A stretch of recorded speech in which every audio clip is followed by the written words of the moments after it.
हमारे YouTube channel ever science biology पर आपका हार्दिक अभिनंदन, वंदन एवं चंदन है। आज हम 10th का NCERT पर आधारित ऑब्जेक्टिव टाइप क्वेश्चन बताएंगे जो पूर्णतः परीक्षा उपयोगी होगा और निश्चित रूप से जो है NCERT बुक से यह पूर्णतः तैयार किया गया है जो आपके लिए बहुत ही रामबाण साबित होगा। तो चलिए आज देखा जाए क्वेश्चन को बारी बारी से, और इसी तरह से जो है हम बारी बारी से वीडियो आपको डालते रहेंगे परीक्षा तक, ताकि आपको जो है परीक्षा में अधिक से अधिक इसका लाभ उठा सके। तो आया जाए देखा जाए इस क्वेश्चन को। मुख्य रूप से सबसे पहला क्वेश्चन जो हम देख रहे हैं जैव प्रक्रम के अंतर्गत आता है। क्वेश्चन को इस तरह से बनाए हैं कि आपको याद करने में जो है परेशानी ना हो। तो देख रहे हैं कि जैव प्रक्रम के अंतर्गत आता है, इस तरह का क्वेश्चन बराबर पूछता है और कई बार देखे भी हैं। उसमें जो है जनन आपको दे देगा, नियंत्रण एवं समन्वय डाल देगा, अनुवांशिकी डाल देगा, लेकिन आपको ध्यान रखना है जैव प्रक्रम के अंतर्गत मुख्य रूप से जो है 4 प्रक्रियाएं आती है, जिसमें से जो है पोषण, श्वसन, परिवहन और उत्सर्जन।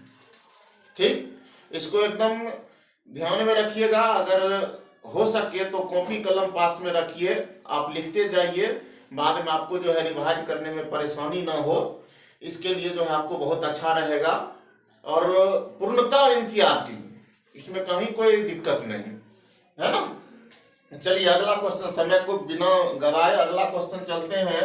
विकिरण ऊर्जा, प्रकाश संश्लेषण में पहुंच गए हैं। विकिरण ऊर्जा, प्रकाश ऊर्जा, विकिरण ऊर्जा जो प्रकाश ऊर्जा कहते हैं वह प्रकाश ऊर्जा को रासायनिक ऊर्जा में बदलता है या बदला जाता है। किस क्रिया के अंतर्गत? तो प्रकाश संश्लेषण क्रिया के अंतर्गत। ठीक, दूसरा क्वेश्चन मतलब कि विकिरण ऊर्जा अर्थात प्रकाश ऊर्जा को रासायनिक ऊर्जा में बदलता है। तो कौन बदलता है? प्रकाश संश्लेषण की क्रिया में जो है प्रकाश ऊर्जा रासायनिक ऊर्जा में बदलता है। इस बातों को भी ध्यान रखिएगा, इस तरह का क्वेश्चन बना करके पूछता है। चलिए अब अगला क्वेश्चन देखते हैं। जल अणु का हाइड्रोजन एवं ऑक्सीजन में टूटना तथा कार्बन डाइऑक्साइड का कार्बोहाइड्रेट में उपचयन होना या उपचयन होता है, किसमें होता है? तो प्रकाश संश्लेषण की क्रिया में। प्रकाश संश्लेषण आपका जो है जैव प्रक्रम का जो यह पॉइंट है बहुत ही इंपॉर्टेंट पॉइंट है। अब देखिए फिर से देखा जाए, जल अणु का मतलब हो गया H2O। क्या हो गया? H2O में जो है हाइड्रोजन और ऑक्सीजन में टूटना किसमें होता है? प्रकाश संश्लेषण में। कार्बन डाइऑक्साइड का कार्बोहाइड्रेट में उपचयन, कार्बोहाइड्रेट नहीं बनेगा तो पेड़ पौधा भोजन नहीं बनाएगा। निश्चित रूप से जो है पेड़ पौधा भोजन के लिए ही प्रकाश संश्लेषण की क्रिया करता है, तो कार्बन डाइऑक्साइड जो है कार्बोहाइड्रेट में उपचयित होता है और यही कार्बोहाइड्रेट जो है ऊर्जा प्रदान करता है, जिससे पेड़ पौधा जो है वृद्धि विकास करता है। होता किसमें है? तो प्रकाश संश्लेषण की क्रिया में। ठीक, हो सके तो आप लिखते चलिएगा तो बहुत अच्छा रहेगा, जो कि आपको रिवाइज करने में परेशानी ना हो। अब अगला क्वेश्चन देखा जाए, प्रकाश संश्लेषण के आवश्यक घटक। यह भी क्वेश्चन ऑब्जेक्टिव बनाता है। इसमें भी जो है 4 मुख्य रूप से आवश्यक घटक होते हैं। क्लोरोफिल या क्लोरोप्लास्ट कभी कभी दे देगा। क्लोरोफिल पर्णहरित, क्लोरोप्लास्ट हरित लवक में ही पर्णहरित पाया जाता है। उसके बाद जल, सूर्य प्रकाश और कार्बन डाइऑक्साइड। ऐसी में जो है आपको ऑब्जेक्टिव बनाएगा तो दूसरा कोई जोड़ देगा, है ना। या कभी कभी ऑब्जेक्टिव इसमें जो है बना देगा कि प्रकाश संश्लेषण के आवश्यक घटक नहीं है, उस जगह जो है फंस जाइएगा। तो क्वेश्चन को किसी भी परिस्थिति में जब परीक्षा हॉल में बैठिए तो निश्चित रूप से बारीकी से उसको देखना है। तो प्रकाश संश्लेषण के आवश्यक घटक क्लोरोफिल, जल, सूर्य प्रकाश और कार्बन डाइऑक्साइड। ठीक, अगला क्वेश्चन देखा जाए, पेड़ पौधों में गैसों का आदान प्रदान किसके द्वारा होता है? पेड़ पौधों में गैसों का आदान प्रदान किसके द्वारा होता है? तो मुख्य रूप से जो है ऐसे तो प्रायः चर्चा होती है रंध्र के द्वारा, और हम भी जो है रंध्र का ही चर्चा किए हैं, लेकिन इसके साथ साथ तना में पाया जाता है वात रंध्र। क्या पाया जाता है? वात रंध्र। एक पाया जाता है अंतरकोशिकीय स्थान। क्या पाया जाता है? अंतरकोशिकीय स्थान, है ना। रंध्र, वातरंध्र, अंतरकोशिकीय स्थान, इन सभी के द्वारा जो है पेड़ पौधों में गैसों का आदान प्रदान होता है। उसके बाद अगला बहुत ही इंपॉर्टेंट क्वेश्चन, एकदम इसको जो है लिखते चलिएगा, नहीं तो रिवाइज करने के लिए जो है बार बार वीडियो को देखना पड़ेगा। इससे बढ़िया रहेगा कि उसको लिखते चलिए। बहुत ही इंपॉर्टेंट क्वेश्चन, ये अपने से तैयार किया गया है। एनसीईआरटी का एक एक लाइन पढ़ करके इसको हमने तैयार किया है। प्रकाश संश्लेषण का समीकरण, प्रकाश संश्लेषण में हम जानते हैं 4 घटक हो गया, क्लोरोफिल, जल, सूर्य प्रकाश और कार्बन डाइऑक्साइड। तो यही ने आपस में किसी न किसी प्रकार से मिलकर के जो है कार्बोहाइड्रेट का निर्माण करता है। तो चलिए, सबसे पहला आ गया कार्बन डाइऑक्साइड, दूसरा आ गया जल। यह कार्बन डाइऑक्साइड और जल दोनों जो है क्लोरोफिल और सूर्य प्रकाश की उपस्थिति, क्लोरोफिल पत्तों पर और सूर्य प्रकाश तो सूर्य से मिल रहा है। सूर्य प्रकाश, क्लोरोफिल सूर्य प्रकाश की उपस्थिति में कार्बन डाइऑक्साइड और हाइड्रोजन अभिक्रिया करता है, तब जाकर के कार्बोहाइड्रेट बनता है। और इसके साथ साथ जो है उपोत्पाद के रूप में ऑक्सीजन और जल का निर्माण होता है। यही कार्बोहाइड्रेट जो है पेड़ पौधों को ऊर्जा प्रदान करता है, जिससे उसका वृद्धि विकास होता है। और निश्चित रूप से जो है ऑक्सीजन जो है वातावरण को छोड़ता है, जो जंतुओं के लिए आवश्यक हो जाता है। जल तो जरूरी है। चलिए, तो अगला क्वेश्चन देखते हैं हम लोग। क्या देख रहे थे कि पादपों में प्रोटीन तथा अन्य यौगिक के संश्लेषण हेतु आवश्यक है। पादपों में प्रोटीन आ गया। उसके बाद जो है मुख्य रूप से जो अन्य यौगिक में, जैसे कि वह जल के द्वारा अवशोषित करता है खनिज, भिन्न भिन्न प्रकार के खनिज तत्व, तो उसका संश्लेषण कैसे होता है? तो नाइट्रोजन की उपस्थिति में। किसकी उपस्थिति में? नाइट्रोजन की उपस्थिति में। तो पेड़ पौधा नाइट्रोजन कहां से अवशोषित करता है? तो इसका माध्यम जो है वातावरण भी है और इसके साथ साथ जो है मिट्टी भी है ना।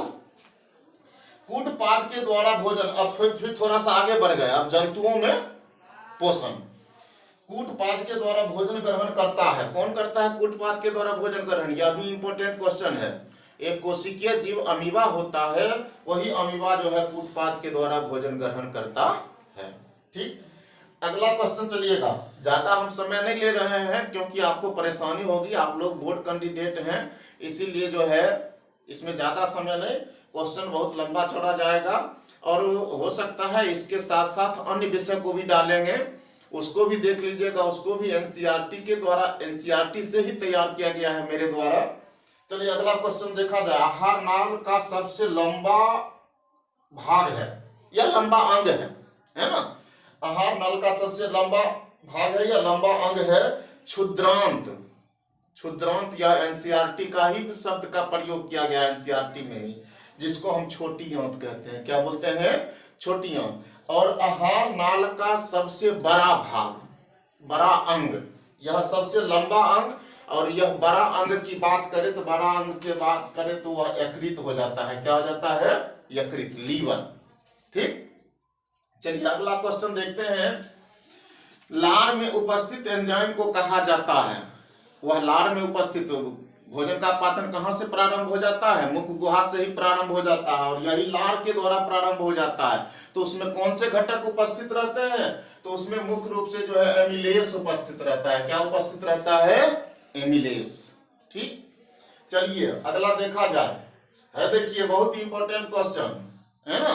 अमाशय में, अमाशय के जठर ग्रंथि द्वारा स्रावित होता है, इसी को कहते हैं जठर रस। क्या बोलते हैं? जठर रस, जो अमाशय में स्रावित होता है। हमारे मुख आहार नाल का प्रारंभिक अंग कहा जाए, उदर गुहा के अंदर सबसे, यहां से मुख गुहा से शुरू होती है, जो ग्रसनी ग्रास नली होते हुए जो है मुख्य रूप से अमाशय में पहुंचता है। तो अमाशय में भोजन का पाचन यही हो जाता है, लेकिन अमाशय में मुख्य रूप से जो है बहुत सारे ऐसे घटक जो है स्रावित होते हैं, जिसको जठर रस कहते हैं। उस जठर रस के द्वारा भोजन का पाचन भी होता है और कुछ अन्य कार्य भी होते हैं, जिसको हम लोग देख लेते हैं। अमाशय के जठर ग्रंथि द्वारा स्रावित होता है हाइड्रोक्लोरिक अम्ल, पेप्सिन, श्लेष्मा।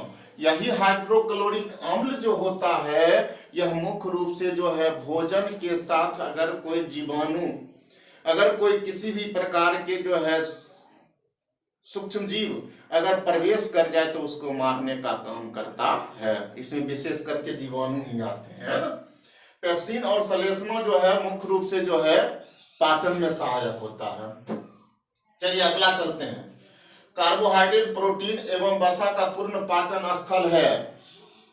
अब जो है अमाशय से चले आए हैं छोटी आंत, अमाशय के बाद छोटी आंत ही आता है। कार्बोहाइड्रेट, प्रोटीन, वसा का पूर्ण पाचन स्थल है तो कौन है? क्षुद्रांत। क्षुद्रांत ध्यान रखिएगा, वही छोटी आंत है ना। उसके बाद थोड़ा सा एक और चर्चा कर लेते हैं हम लोग। ध्यान दीजिएगा, अमाशय की जो चर्चा हुई है तो अमाशय में क्या होता है कि कभी कभी अल्सर की स्थिति उत्पन्न हो जाती है। आपको ध्यान रखना होगा, ऐसे मौखिक चर्चा कर लेते हैं। यही हाइड्रोक्लोरिक अम्ल, कोई व्यक्ति अगर लंबे समय अंतराल तक भूखे रह जाता है, एक दिन 2 दिन, एक दिन से तो फर्क नहीं पड़ता है, 2 दिन 4 दिन तक अगर लगातार भूखे रह जाता है तो उसमें क्या होता है कि हाइड्रोक्लोरिक अम्ल का स्राव होता है भोजन के पाचन के लिए, लेकिन इसको जो है भोजन नहीं मिलता है तो अमाशय की दीवार को प्रभावित करता है ना। तो क्या होता है कि जिससे अमाशय की यह अम्लीय पदार्थ है तो अमाशय की दीवार को नुकसान पहुंचाता है। उससे क्या होता है कि अमाशय की दीवार जो है क्षतिग्रस्त हो जाता है, इसीलिए अल्सर की स्थिति उत्पन्न हो जाती है ना। ध्यान रखिएगा इस बातों को। हाँ, कार्बोहाइड्रेट, प्रोटीन, वसा का पूर्ण पाचन स्थल तो क्षुद्रांत, छोटी आंत। चलिए अगला क्वेश्चन। छोटी आंत के आंतरिक सतह पर अंगुल नुमा प्रवर्ध को कहा जाता है। यह दीर्घरोम कहा जाता है। क्या कहा जाता है? दीर्घरोम। छोटी आंत के आंतरिक सतह पर, छोटी आंत के आंतरिक सतह पर अंगुल नुमा संरचना रहता है। देखिए इस तरह से अंगुल नुमा संरचना रहता है, दोनों तरफ से अंगुल नुमा संरचना रहता है। इसको जो है मुख्य रूप से जो है दीर्घरोम कहते हैं। क्या कहते हैं? दीर्घरोम कहते हैं। अंगुल नुमा प्रवर्ध निकला हुआ रहता है, दीर्घरोम कहते हैं। और इसका काम क्या है? इसका काम यहाँ तो चर्चा नहीं किए, लेकिन मौखिक चर्चा कर लेते हैं। इसका मुख्य रूप से काम है अवशोषण करना। क्या करना? अवशोषण करना। जब भोजन का पाचन पूर्ण रूप से हो जाता है तब जाकर के वैसे भोज्य पदार्थ से जो है मूल पोषक तत्व को अवशोषित करने का कार्य करता है। चलिए आगे बढ़ते हैं। जीवाणु कोशिका खाद्य कणों के साथ मिलकर दांतों पर चिपक कर पीलापन डाल देता है। तो वह पीलापन जो लाता है तो उसको क्या कहते हैं? लंबे समय तक मुंह नहीं धोइएगा तो मुंह पर जो है दांत आपका जो है पीला पीला हो जाएगा। पीला हो जाता है तो उसको कहते हैं दंत पलाक। वही पीला अगर कुछ दिनों तक रह गया तो आपके दांत को सड़ा देगा, आपका दांत खराब हो जाएगा, है ना। तो उसी को कहते हैं दंत पलाक। क्या बोलते हैं? दंत पलाक। इसीलिए रोज मुंह धोना चाहिए, है ना। क्योंकि मुंह यह जो है दंत पलाक क्या होता है कि अगर खाद्य कण अगर आपके दांत में फंस जाता है तो वह अम्लीय पदार्थ का निर्माण करता है और वह अम्लीय पदार्थ जो है दांत को क्षतिग्रस्त कर देता है, दांत के सतह को। इसीलिए किसी भी प्रकार के पेस्ट जो होते हैं वह क्षारीय प्रवृत्ति के होते हैं और वह क्षारीय प्रवृत्ति के होने के कारण जो है यहाँ जो है उदासीन कर देता है वह बने अम्लीय पदार्थ को, जिससे क्या होता है कि वह जो है समाप्त हो जाता है अम्लीयता और दांत हमारा सड़ने से बच जाता है। चलिए अगला क्वेश्चन चलते हैं। जब पायरुवेट का विखंडन ऑक्सीजन की अनुपस्थिति में पेशी कोशिका में होने से निर्माण होता है। कहने का मतलब कि जब पायरुवेट का विखंडन ऑक्सीजन की अनुपस्थिति में पेशी कोशिका में होता है तो क्या होता है? आपको याद होगा कि मुख्य रूप से जो है 3 स्टेज में होता है। एक पेशी कोशिका में होता है ऑक्सीजन की अनुपस्थिति में, एक माइटोकॉन्ड्रिया में होता है ऑक्सीजन की उपस्थिति में। तो मुख्य रूप से क्या होता है कि पायरुवेट का विखंडन ऑक्सीजन की अनुपस्थिति में पेशी कोशिका में होता है। पेशी कोशिका जो होता है हमारे हाथ की या पैर की या शरीर की पेशियां वाले जो भाग होते हैं उसी को कहते हैं पेशी कोशिका, उसमें होता है। तो मुख्य रूप से लैक्टिक अम्ल और ऊर्जा का निर्माण होता है। किसका निर्माण होता है?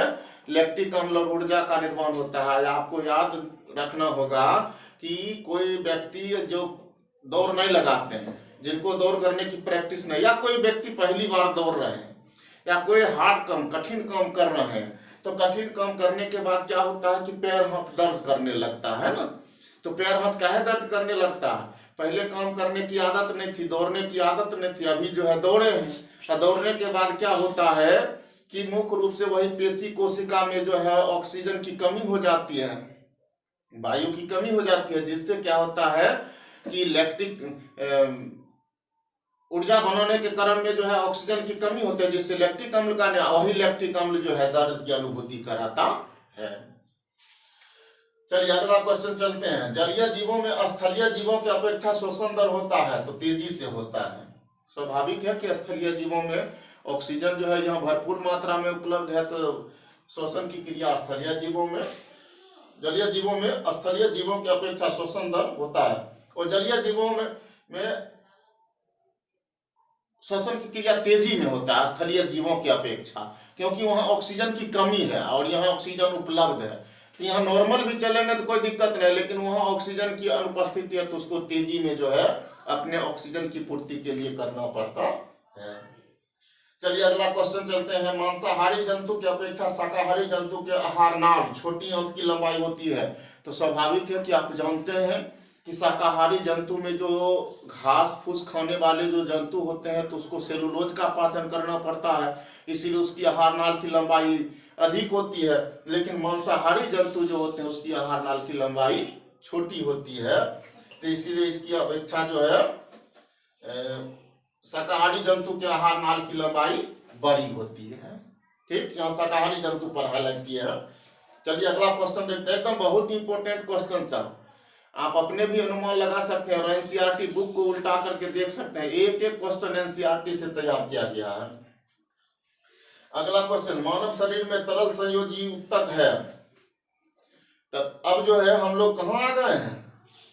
परिवहन में आ गए हैं, श्वसन से परिवहन में आ गए हैं। मानव शरीर में तरल संयोजी ऊतक है, तो कौन है? तरल संयोजी ऊतक जो पूरे शरीर में बह करके जो है पूरे शरीर को जोड़ने का काम करता है, वह रक्त है। क्या है? रक्त। चलिए अगला क्वेश्चन देखते हैं। पूरे शरीर में शुद्ध रक्त का बहाव होता है किस रक्त वाहिनी में? तो पूरे शरीर में शुद्ध रक्त का वहन होता है धमनी के द्वारा, और अशुद्ध रक्त का वहन कहाँ होता है? तो शिरा के द्वारा। इस बातों को भी ध्यान रखना है। पूरे शरीर में शुद्ध रक्त का बहाव धमनी के द्वारा, अशुद्ध रक्त का बहाव जो है शिरा के द्वारा। एक और बहुत ही इंपॉर्टेंट क्वेश्चन है, 2 क्वेश्चन बना है, उसमें से लगभग 4 क्वेश्चन एक साथ बन जाते हैं। फुफ्फुस धमनी और फुफ्फुस शिरा। फुफ्फुस धमनी, धमनी में यहाँ पढ़े हैं शुद्ध रक्त, अब फुफ्फुस धमनी में यहाँ है अशुद्ध रक्त। इस बातों को ध्यान में रखना है ना।